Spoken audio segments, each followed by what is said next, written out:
Hello there, welcome to the program. With me, Imonia Marere. It is the second edition in the new year 2025. Now in our last edition, the first in the year, we focused attention on Nigeria's economic climate for 2025 using the essentials provided by the 2025 budgetary proposal and the President's New Year's Day message.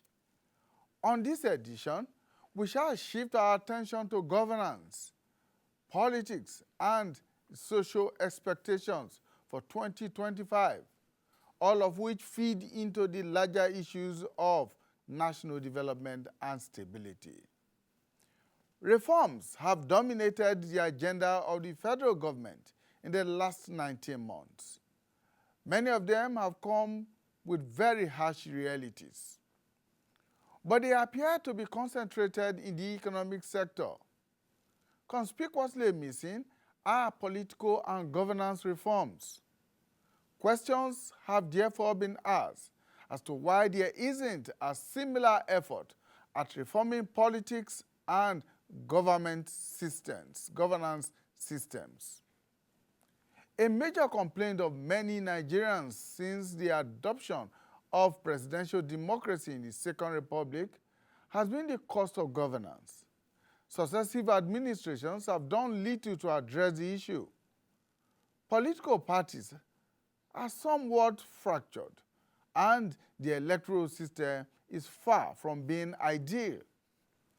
The expectation in 2025 is that since President Bola Ahmed Tinubu has taken the reform bull by the horns, it should extend it to politics, governance, and other social sector challenges, which combine to limit the nation's development.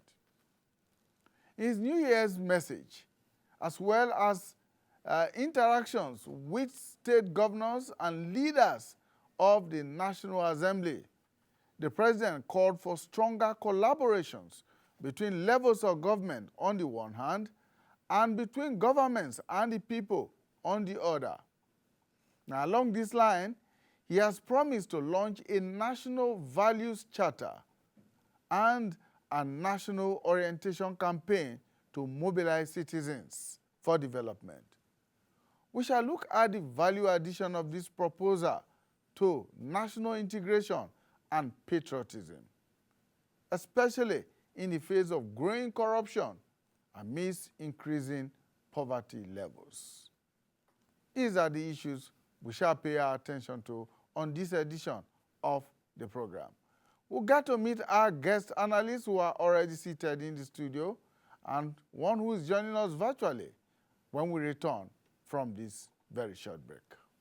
The Nigeria of our dream, the Nigeria we need, is the united, indissoluble, and cohesive Nigeria which guarantees equity, fairness, justice, and prosperity for its citizens. That is our focus on people, politics, and power. It is fresh, insightful, impactful. It's a must-watch. People, politics, and power on AIT.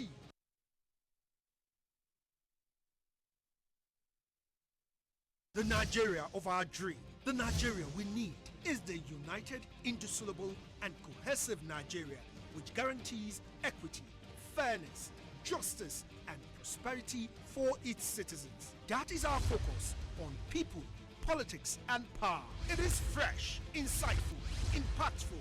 It's a must-watch. People, politics, and power on AIT.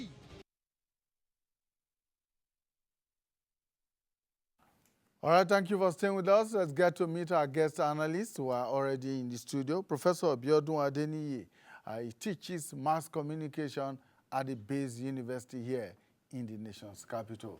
Former political editor of the Guardian newspapers. Thank you so much for joining us. My pleasure, thank you. Also joining us is Dr. Dan Moe. Dr. Moe is a public affairs analyst and author, executive chairman, Center for Poverty Eradication, Development and Equal Opportunities, CPEDO. Thank you so much for joining us. Thank you. All right. Thank you so much. Okay, we are joined virtually by Professor Kamar Bello. Professor Bello is a professor of politics and administration and is currently the dean of the Faculty of Social Sciences at the National Open University of Nigeria, Abuja. Professor Kamal Bello, thank you for finding time to join us. Thanks very much. Compliment of the season. Very happy New Year to you, Prof. Same to you. Thank you very much. Okay. Right, so let's dive straight into our discussion. Like I said, our last edition, we looked at the economic variables that are likely to shape the year 2025. This edition, we want to look at issues of governance, issues of in the political sphere, and of course, other social sector issues that are the expectations of Nigerians and which are likely to shape what 2025 will bring along. Now, politically, 2025 will be the halfway mark for this current administration. And the expectation is that this year, politics will kick in. People are beginning to talk of 2027, even when governance is still not as stable as we expected it to be. So first, let me get your views on your general perception of what will happen in 2025. Thank you for having me, Mark. First of all, I'm not expecting any radical departure, from the tradition, the culture of politics of loyalty, compensation, and reward. A politics that is driven by materialism, that is largely transactional, that is essentially commodified. I don't expect any radical departure from it because first, like you said in your introduction, we have not paid any attention to it. We've just been happy on the economy. And it's also key for us to continue working on the economy because if our economy is stable, it might in the future, on the longer run, minimize the material element, the material component, transactional component of our political system.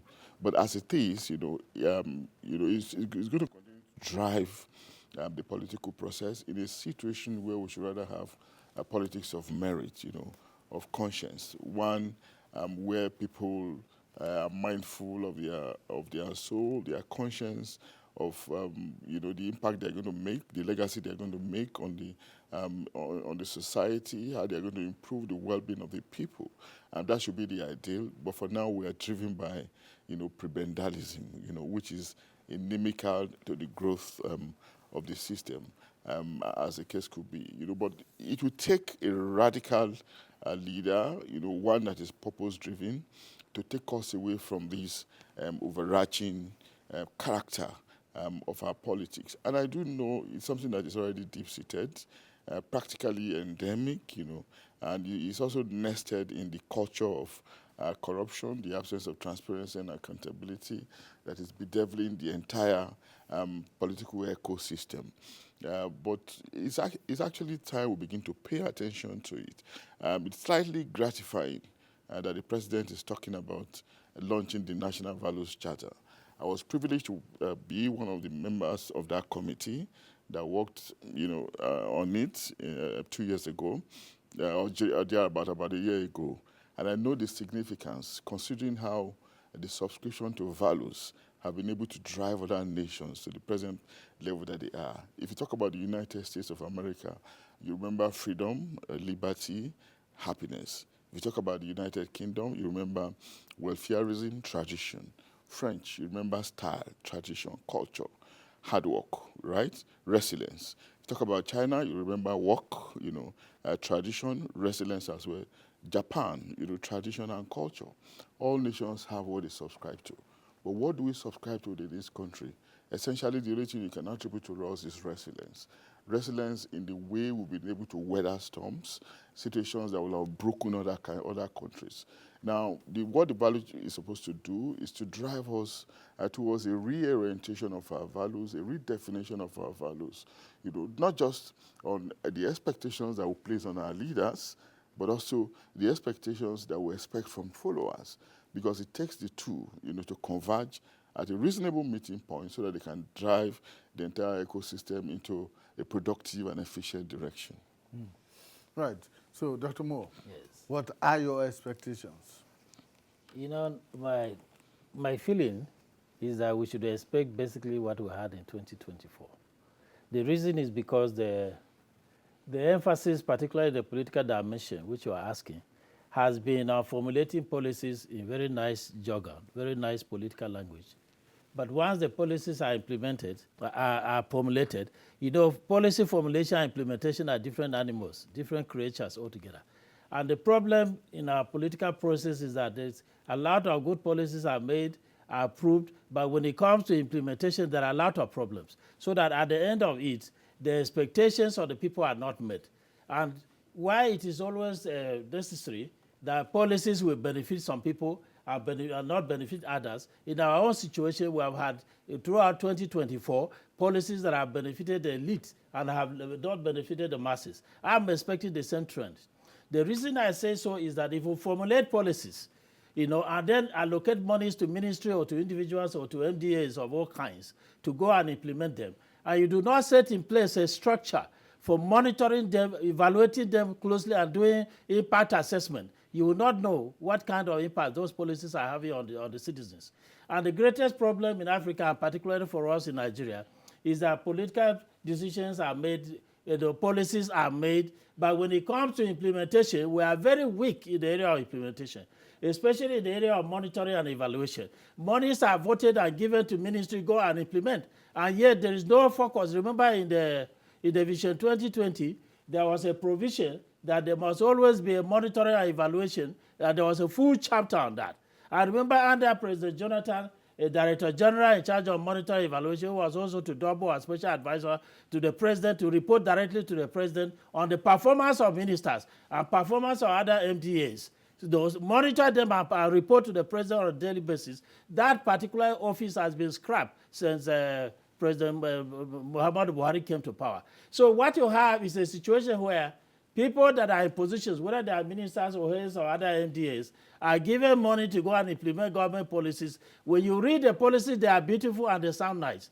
But the problem is that in the implementation, a lot of things happen. The interests are diverted or captured by some other specialized group. So that in the ultimate analysis, policies that are meant to benefit the whole society end up benefiting key individuals for some specific reasons that we may go into if in this discussion. Yeah, right. We'll try as much as possible to go into those reasons, because it all boils down to the quality of governance. That's right. That is brought to the table. Yes. Which, of course, will translate to the overall development of the country, and as you say, as you put it, the impact it has on the ordinary Nigerians. That's right. Let's bring in Professor Bello at this point in time. Prof, what are your thoughts? What are your expectations for 2025 in the areas of governance systems, in the areas of political systems? Politics is already in the air. I mean, partisan politics is already in the air. And 2027 is just 2 light years away. Thank you very much. The way some of us were brought up, they say every year, New Year, the 1st January, you have to make a resolution. My resolution is my expectation. And my expectation is that Nigeria will be better than this if we put some things into place. It's not only the government. It's not those who are in political seats, but to every one of us. I was watching a video this morning. The sewage on the road, the iron they used to cover the sewage. Some people went there overnight and they were removing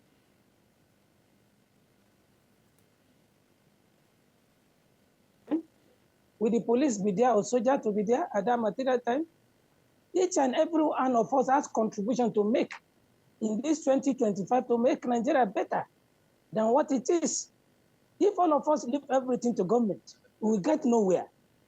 Somebody who sees scrap on the iron on the road that cover the sewage, that if a car gets into it, it can get accidents. And he remove it and want to go and sell it as scrap in the name of saying, I'm hungry. So what I'm trying to say in essence is that this is a new year. We need to make a new resolution. And the press will have to help us as well. If people are planning since last year, when it's even 4 years, or even some 4 years to the election 2027, we have been seeing billboards. People have been campaigning for 2027 already. So the press should help us to divert attention from the campaign that the economy is biting. We need to concentrate on it more than the politics. So that is my own resolution, because the poverty in this land now is alarming. People are dying of hunger. People are dying of no drug in the hospital. People are dying of birth, giving birth to a child. They cannot pay the hospital bill. They can't buy the necessary medication. They are going away from that, dying. So we need to concentrate more on how to revive this economy. And the only way to revive the economy, as Buhari do usually say, if we do not fight corruption, if we do not kill corruption, corruption will kill us. This is 60-something years of independence. We are nowhere in the Committee of Nations, except we are making noise. Our economy is down. Our naira value is down. The petrol that we are getting cheap before, we cannot get it again. Everything has skyrocketed in the market. And no one, except few, will say they are not feeling the impact. Out of the 200 and something million Nigerians, I bet you, almost close to 200 million are feeling the impact of this economy. So my resolution for the year, my expectation, is that let the government concentrate more on the economy. And the government alone cannot do it. Government cannot come to our filling stations. Some filling stations, we adjust the pump inside, the engine. They've changed the price. They are selling 1,000 or 900, but what you are buying is more than 1,002. So we need best practices in our houses, in our schools, in our working place. We need to check ourselves. We need to orientate ourselves. It's good. The government is putting in place that, let's reorientate ourselves. How many people can buy battery to even listen to radio? How many people can even pay prepaid card to even watch television and listen to what government is saying? So all those things are somehow elitist. It's only a few people that can listen to it. A majority are in the group of the marketers, the farmers, who we need to go to. They don't listen to radios. They don't listen to television. The jingles we are doing is nothing to them. The marketplaces, the parks, that's where the concentration of people are, so that we can orientate them by attitude. So to train the trainer, let's go to the deep, to the grassroots. So thank you very much. Thank you. Professor Adeni, is it not possible, or is it expecting too much, that both the economic reforms that the government has embarked on, I mean, the government is very heavy on economic reforms and everything. Is it not possible that this can go side by side with governance and political reforms? Yeah, of course. That's why we have government being compartmentalized into different sections, And of course, apart from ministers, we also have agency heads, we have special advisors, And when a president is in charge, his mission, his mandate is not just to focus on a direction. There are multiple directions he's supposed to focus on, and considering all the aides, the lieutenants around him, all the resources around him, So everything should actually move in synergy, but without undermining the importance of the economy, considering the traditional, historical role of the economy as the foundation of the social system. But of course, if economy is strong at a pedestal, other intangibles also matter around politics, around the kind of ethics we subscribe to, around our moral codes and all such things. They're also very, very important. So it's not just a technical, scientific aspect of the social system that matters, but other softer issues apart from the hard issues. So expectedly, we expect government to be moving with all of them in its focus, right? But the political aspect we are focusing on in this the conversation is also very, very important, considering how we have been so, how our consciousness is solely focused on the acquisition of power. And that's because power is the only source of, quick resources, It's only through power, holding political office, that sudden stupendous wealth can come your way. And we have seen it happening. The cheapest source of wealth in this country is power. So it has become very, very attractive, such that some people have actually said, and I agree, that we rather become an electoral society, because those who don't have lived fully in last year's election, we started talking about 2027 again, and undermining the place of governance. We know if civilized societies, we know that they may start talking about the next election, but until 2 years after the present administration has taken up, before you see the booze around the upcoming election, once more, But ours is just a question of infestation of our psychology by election, to the grabbing of power.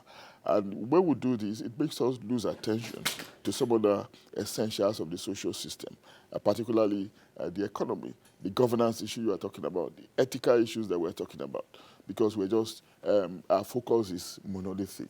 And this is very unfortunate. That's why the question of orientation is very, very important. Yes, I had the professor, asking citizens to be responsible. I agree with him.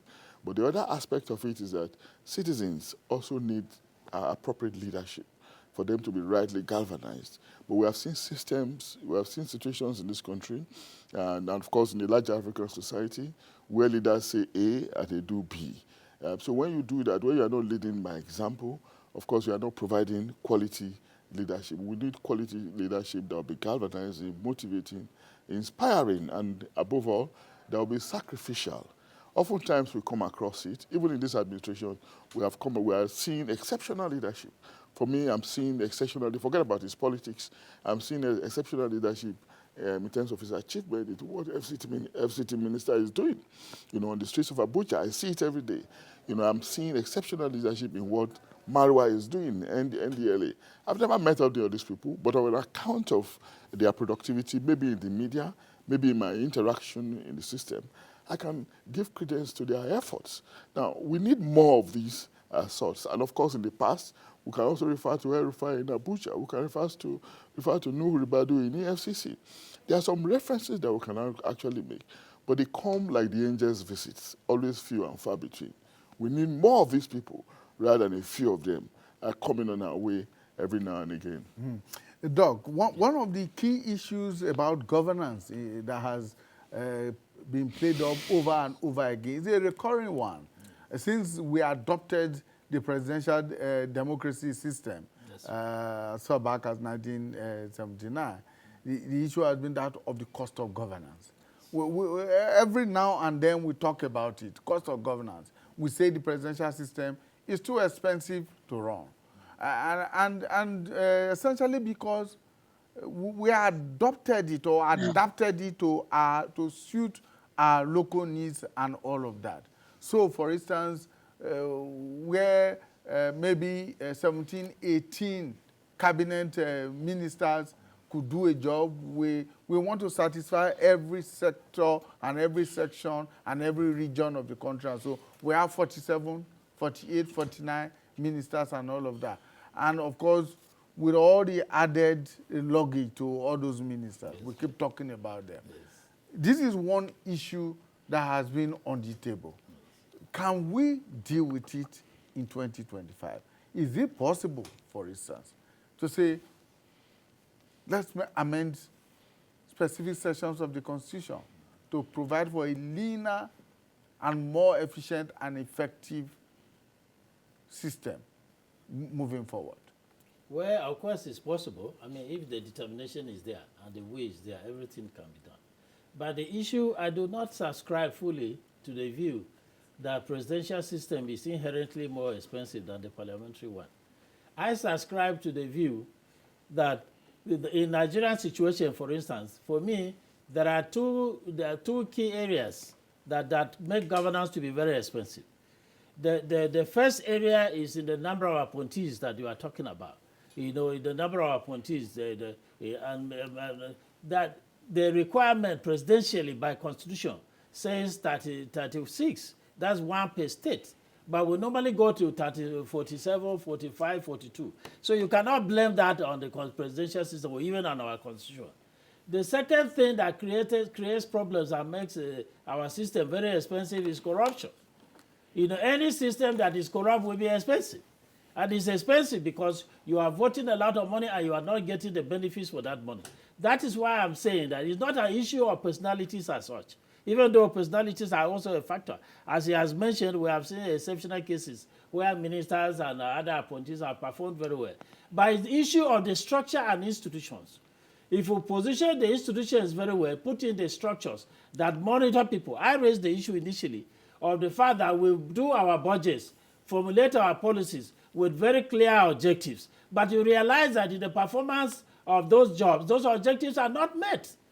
For instance, you remember the situation where the central bank was asked to give a lot of money, trillions, to make sure that they give money as loans to farmers to ensure that there is food security and there is more production. But you realize what happened. In the end, it was not the farmers that got the loans. Evidence now is revealed. It shows that a lot of those loans went to businessmen and other people who were not even in the farming sector.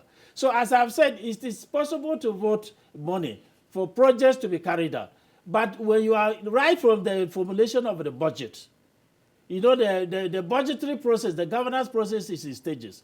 You have the stage, the stage of agitation of what policies to be made, policy, where aggregation of interest. You have the issue of the formulation of the policy itself.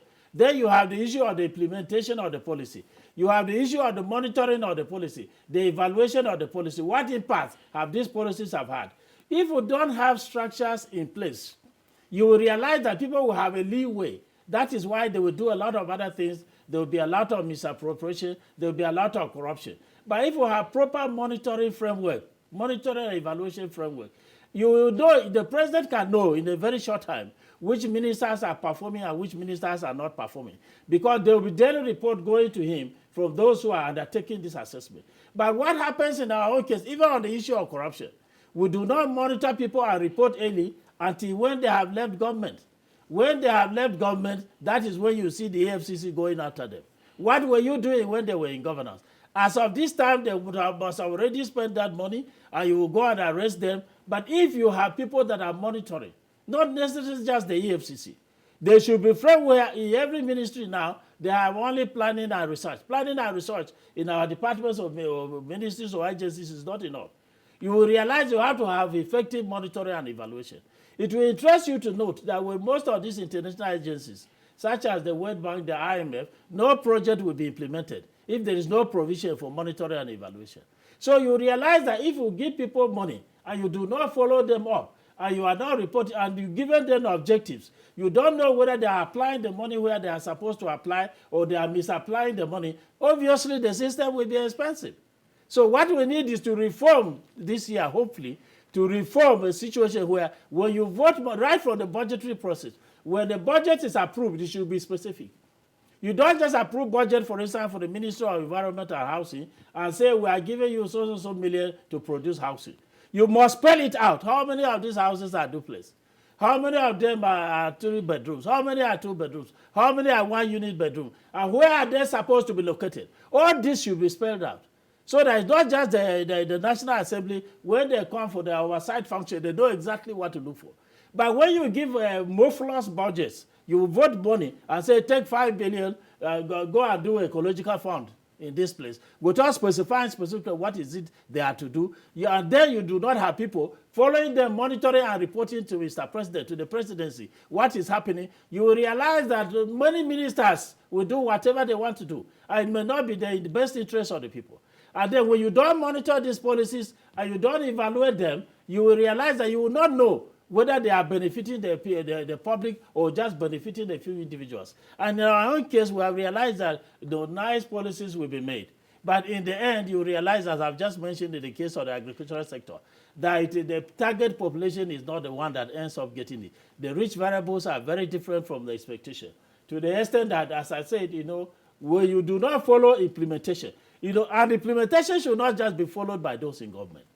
In societies where policies are made efficiency and money is saved and governments are lean, you will realize that the NGOs will be involved in participation, in deciding how the policies, right in the formulation of the policy, in debating the policy, when the policies are made and they are to be implemented. You see NGOs following ministers about, going to find out. You will see that the private sector people monitoring this. You will see people, public advocates people, the NGOs and the organization, all these, organizations, following government officials are finding out. But our participation in the formulation of policy, in the making of policy, in the evaluation, and in the monitoring and evaluation as citizens is very low.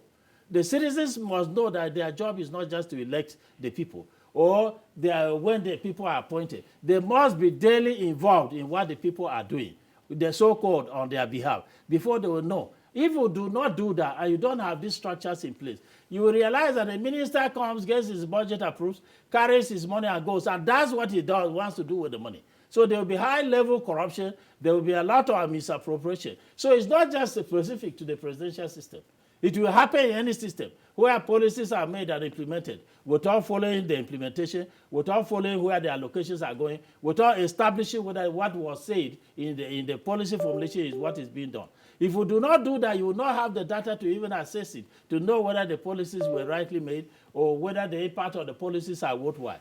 That is why I'm hoping that this year there should be some reforms, where there should just be individual performance where we can point to 2 or 3.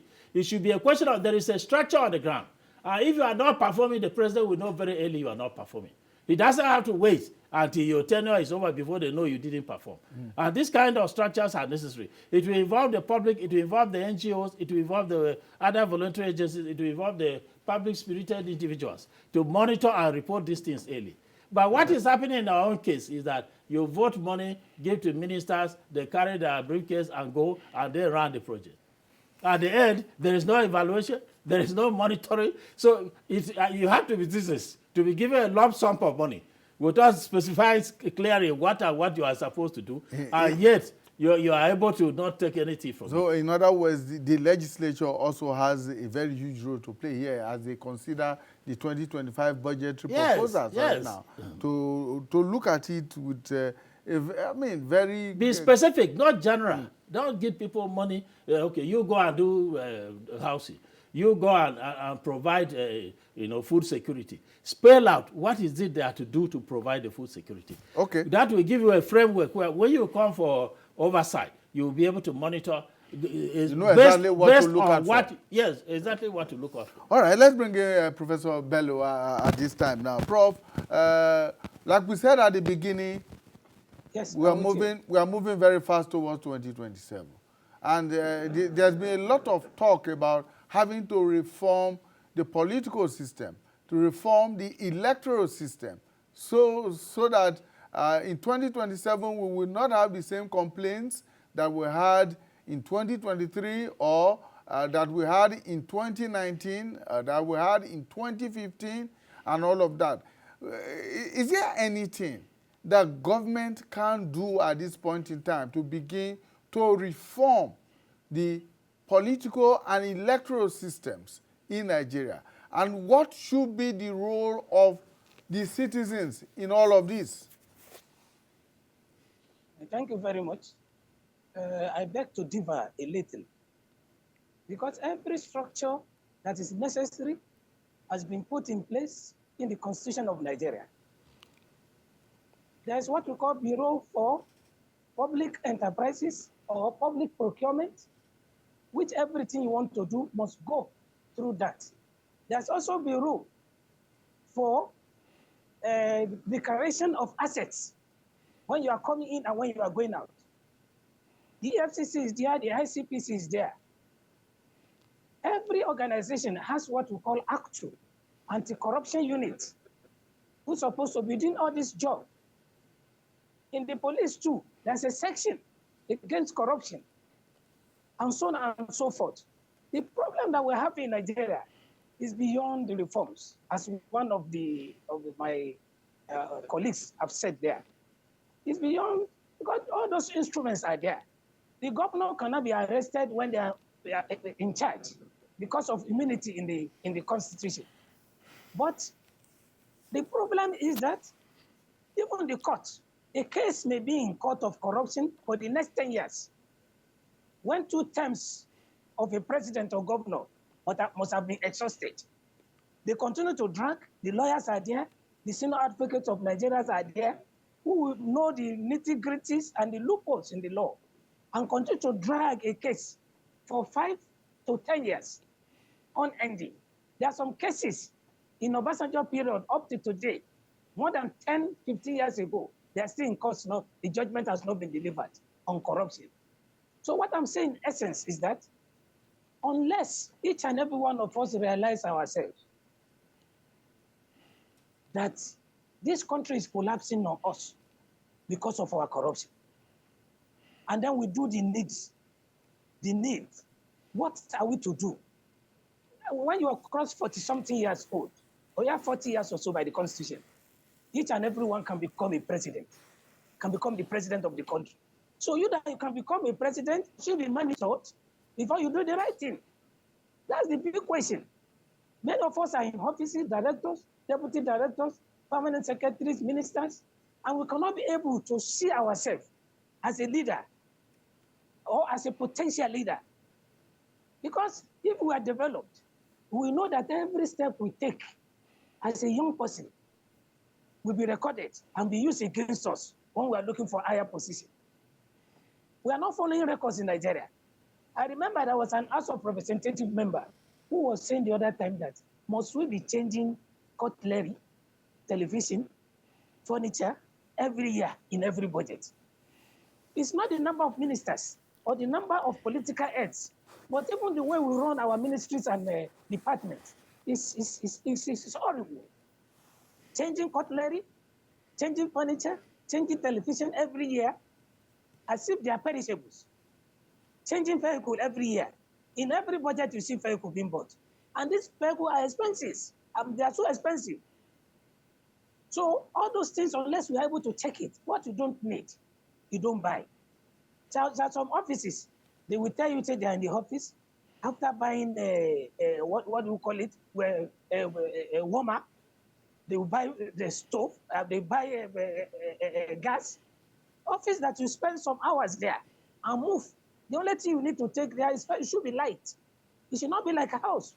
The way we run our system needs to be checked. And no policy can check that because the policies are there. Implementation is the problem. Individuals should know what is right. The way we are running government, I think we will run our houses like that. Our houses will have crashed. Are we changing furniture in our houses every day? Are we changing cutlery every day? Are we changing television every day? Are we every year? Are we changing fridge every year in our various houses? And we should not again.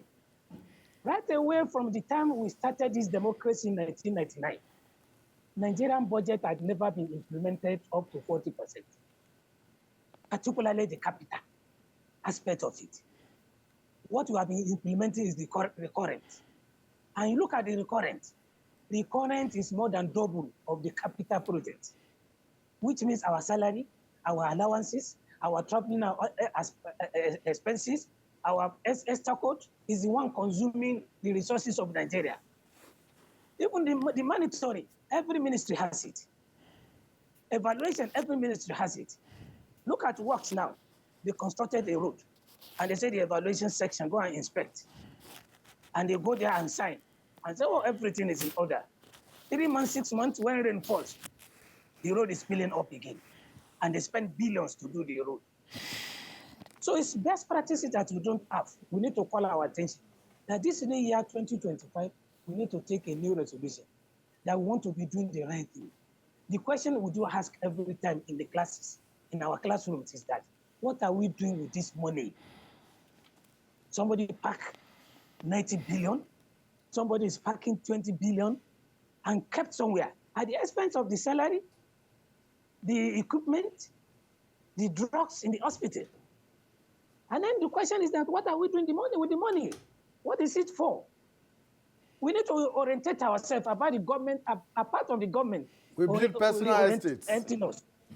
Personal estates, thank you very much. Personal estates, what are we doing with them?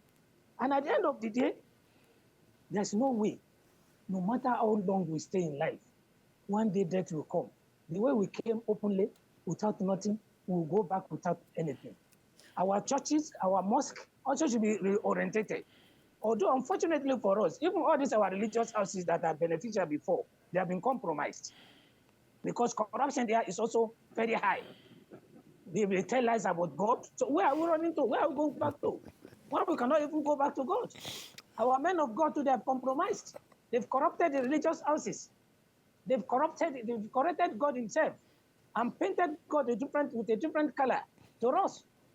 So we have a long way to go. And this long way is we individual.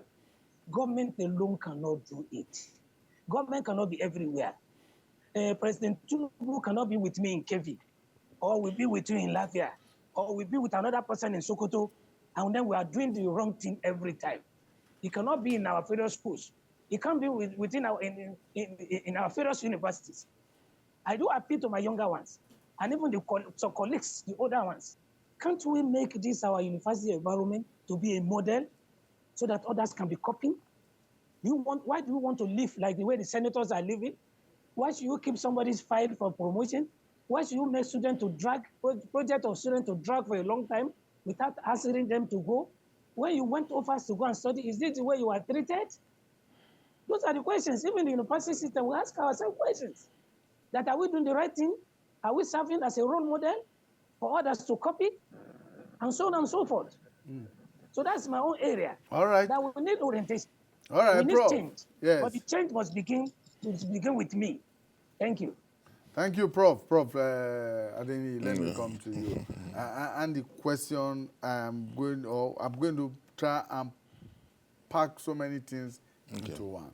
And I'm looking at the political ecosystem, the way it is right now, the way it is going towards 2027, the electoral ecosystem, all the complaints about the electoral system in all previous elections. Are we going to carry them over to 2027? And I want to align that with this plan to launch the National Values Charter. How all of these will combine to make a better Nigerian system at the end of the day. And that would be against the backdrop of the fact that we recorded at one time a military government actually launched the war against indiscipline. And it appeared to have made some impact at that time. But we have since abandoned everything. All those values that why came with appear to have gone. So what is the guarantee that this National Values Charter and the accompanying national orientation campaign will make any big difference, or is going to be sustainable? It's a very tough one, but of course the charge we have in life is to always try not to give up. We can't say because we failed before or because we didn't succeed up to the mark that we want to get to, and then we should be discouraged from trying again. I think that's the spirit that is driving the government thinking about this National Values Charter. And I'm happy that the point has been underlined that our problem is just largely attitudinal. There are laws in this country. In the United Kingdom, for instance, that colonized us. All our laws, are taken after the laws of the UK. But if you enter the UK today, you feel that you're in a different environment, and you see compliance, you see efficiency and the productivity of the legal system, even from the airport up to the time you get to your destination.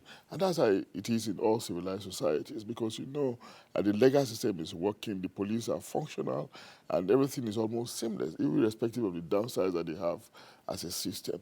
But here also we have these laws, all of them are largely implemented in the breach because there's a huge level of faithlessness in the system.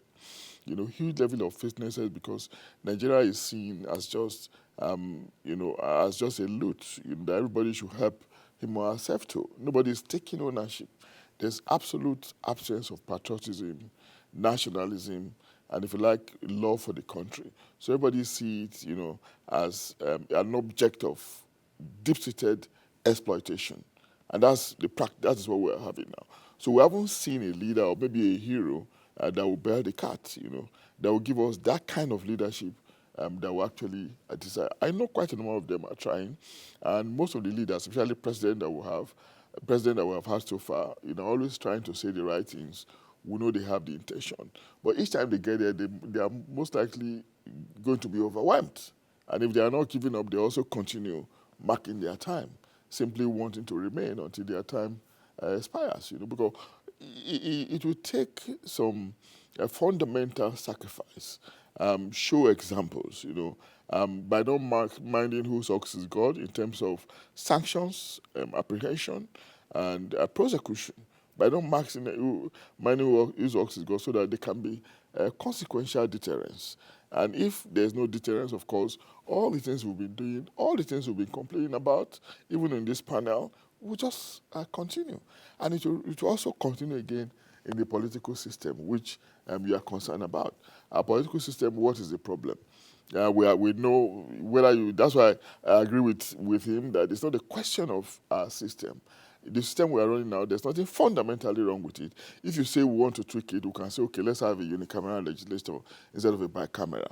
Let's have maybe a presidential system that is 6-term instead of a 2-term system so that the vociferous nature of our contestation can be mitigated.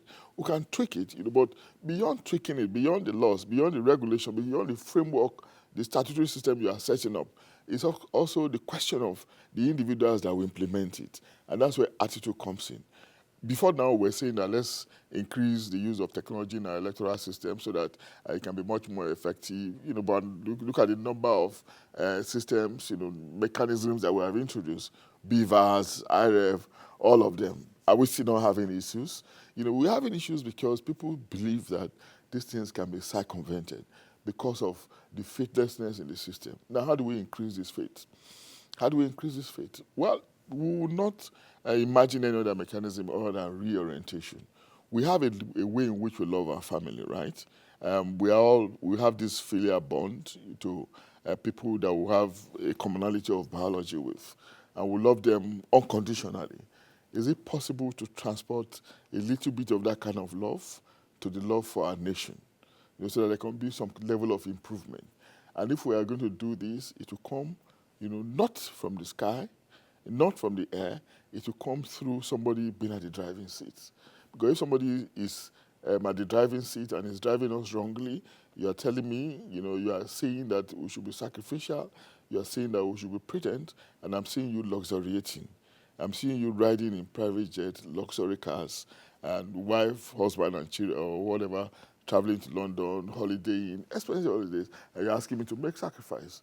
Of course, you're just going to be preaching for nothing because the innate aspiration the person will also be having is to be in your shoes so that you can replicate the kind of luxury you are enjoying. So that's why we're talking about sacrificial leadership. And of course, a leader will have to be conscientious to be able to drive this. But I dare say again that it is not impossible. It can be done. We have seen flashes of excellence around. And if we are seeing these flashes of excellence, it simply means that our wish should be the expansion of those flashes beyond a narrow example that we keep citing. Dr. Mo, I'll pick up from there very, very, very quickly. Can we turn the challenges we had in 2024 into opportunities in 2025? Is it possible, for instance, are there any kind of incentives to the Nigerian people, to the ordinary Nigerian, to become better citizens in the face of what he describes as the vulgar lifestyle of our leaders and at every level?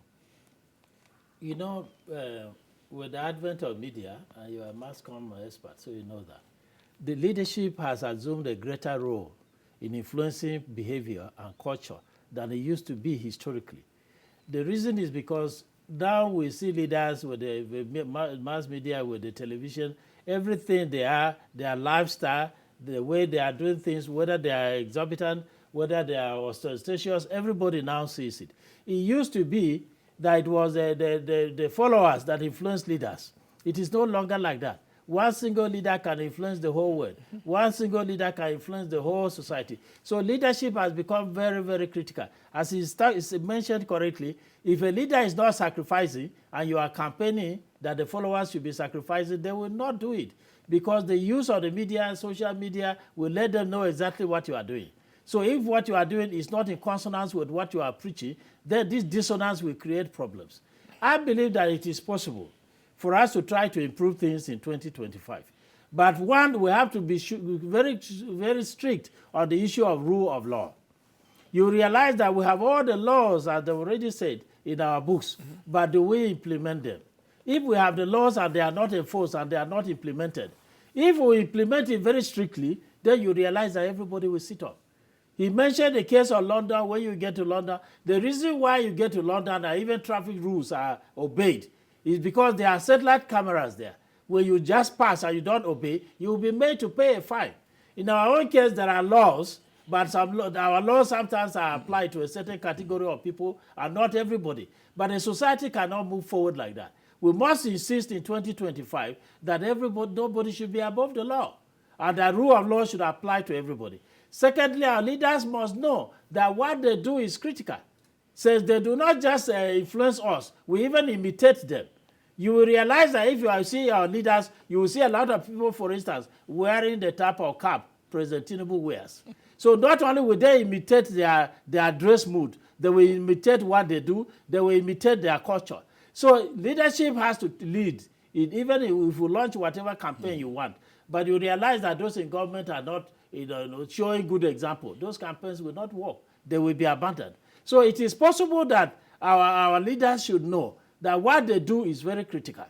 And that should also begin from the budget. When you look at our budgets and what is being passed, you will see that there are allocations for vehicles, there are allocations for what we consider quote-unquote unessential. The social services are not given attention. Allocations are given to infrastructure. I was hoping that with the kind of severe poverty and humanitarian catastrophe that we have, our budget this time will focus, unfortunately we treated it last time, we focus more on humanitarian issues and social services, not infrastructure contracts anymore.